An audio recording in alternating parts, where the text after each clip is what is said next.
Stephen Harper is a craven coward.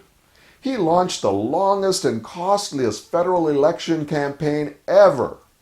But during the whole marathon campaign, Harper will openly face the Canadian public? Never! He is only going to campaign before his base. And even then, only after they've signed a gag order and had their junk dog sniffed like Abu Ghraib interns. Maybe it's just his RCMP training kicking in again.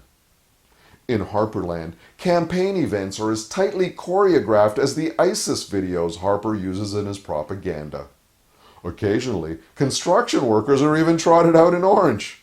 The message these poor guys are there to convey is, vote for Steve, or Lunch Bucket Larry back there loses his job. Obviously, for Harper, democracy, like terrorism, is frightening. After all, another homegrown, self-radicalized lone wolf jihadist attacking Canada figures largely in his hopes and fears.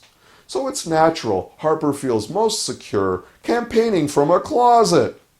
Now, you wouldn't think the cons would have to resort to such a contrived campaign, not after forcing Canadians to consume 800 million taxpayer dollars worth of con propaganda. And surely not after holding back on 6 months of baby bonus for Christmas and election July. Want to know what else he held back on? Allowing Syrian refugees into Canada. It's election time, so Harper's now promising to allow 10,000 Syrian refugees into Canada if elected. Canada once took 60,000 Vietnamese refugees during a recession out of pure decency.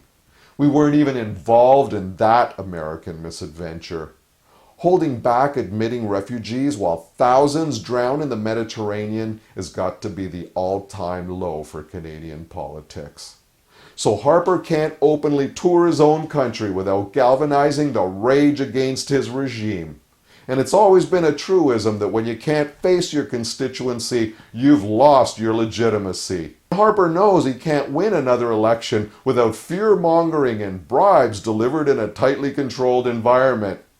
So watching the Harper campaign is going to be about as entertaining as watching him getting his hair shellacked.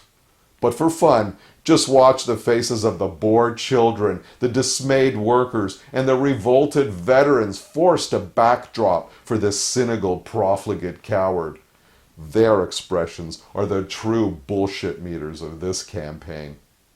In Toronto, for Rabble TV, I'm Umberto da Silva, not Rex Murphy.